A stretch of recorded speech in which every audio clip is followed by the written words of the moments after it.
Welcome back, guys. So in today's video I'm going to change out the steering box oil. I changed the oil when I first got the car, which is about 2.5 years ago, and it was pretty disgusting. It was really bad. It was all goopy. It hadn't been changed in years. So changed it out. I'm going to change it again just to make sure there's no residual dirty oil in the steering box. It's Christmas Eve today and it's 28 degrees, so yeah, hot day, and it's going to be a hot Christmas as well, but I thought I'd like to get this video out the way before Christmas, and we'll get into some new videos in the new year. Right, we'll just pop the hood.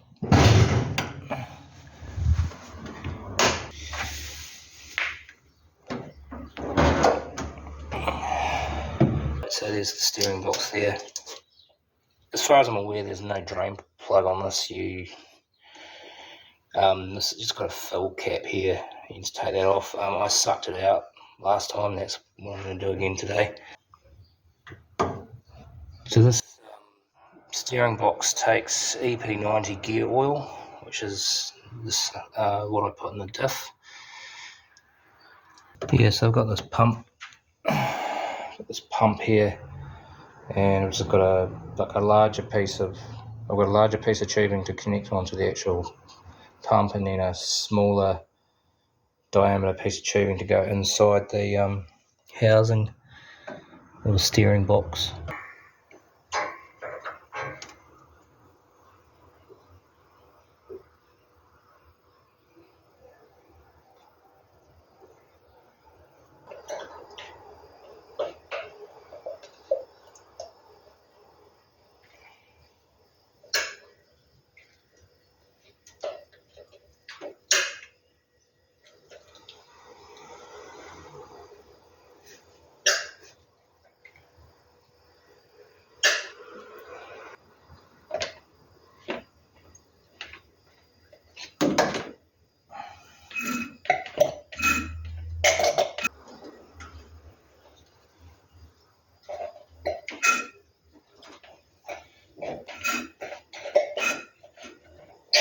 It's certainly cleaner than last time, but there is some dirt that's come out with it, or dirty oil that's come out with it, but a lot cleaner than last time.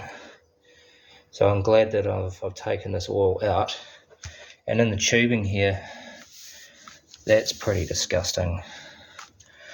It came up from the bottom of the steering box, so quite dirty. Good job we did that. Might even fill it up and then run around in it, and then take it out again just to flush it one more time, just to make sure we've got all the residual dirty oil out. Yeah, the first time I took the oil out of the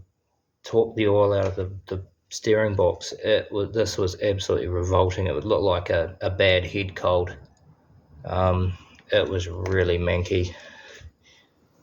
The steering box holds approximately 200 mils of gear oil, and we're putting in this Penrite mild 90 weight gear oil.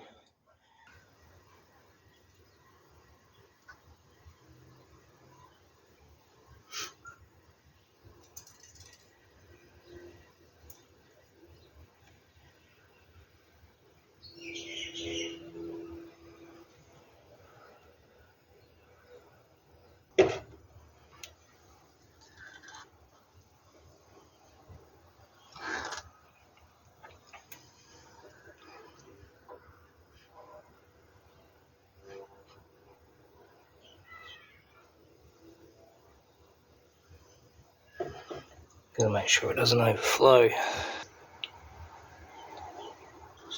Just a touch more.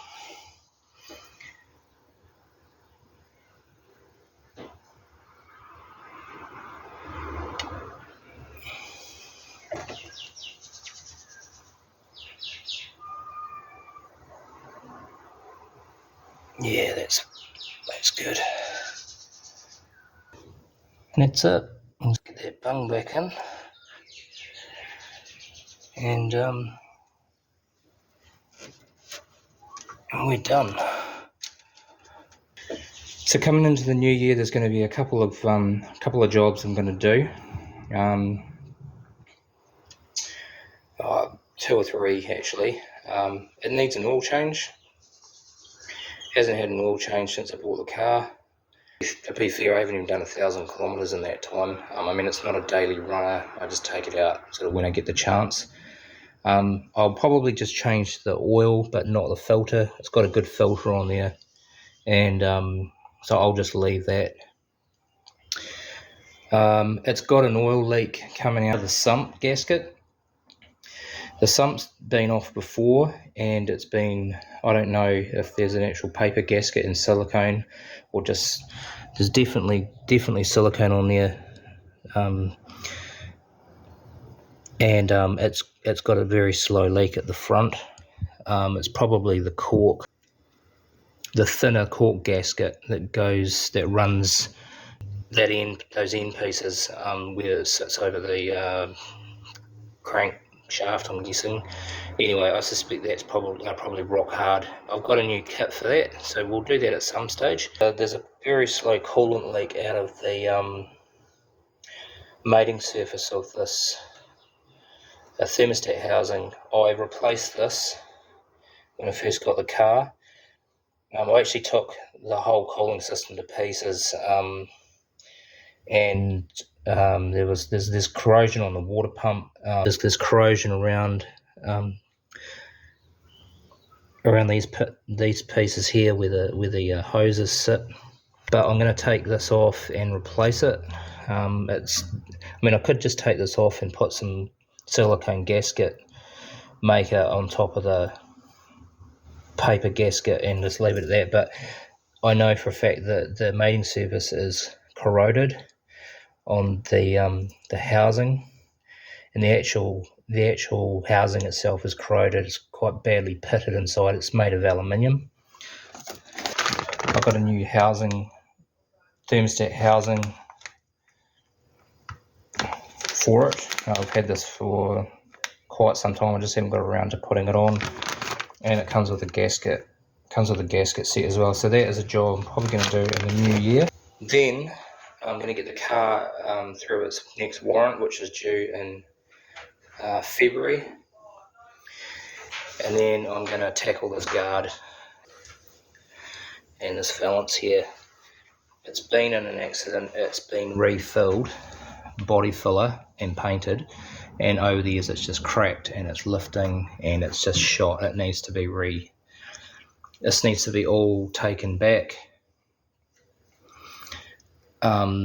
New body filler, primer and paint.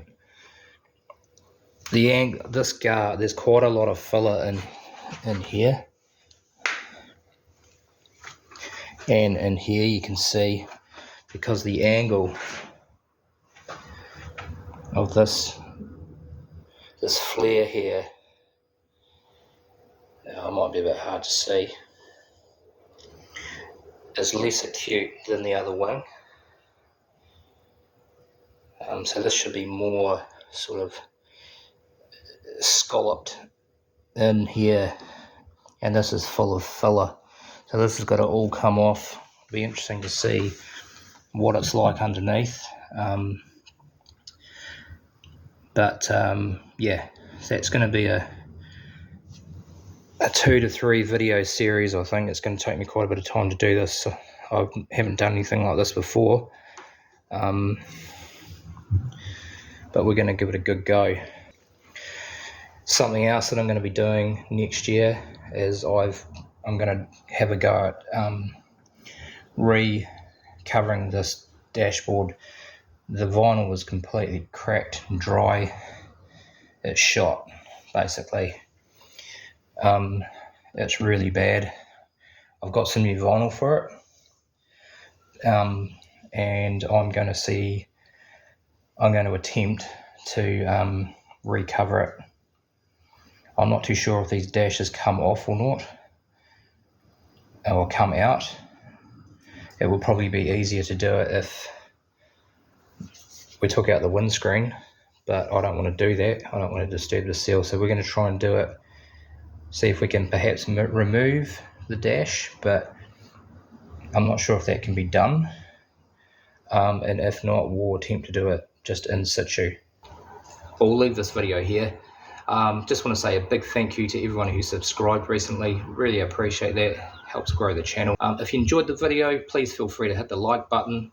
If you haven't subscribed, consider doing so. There's a lot more videos coming up on my Hillman Superminx.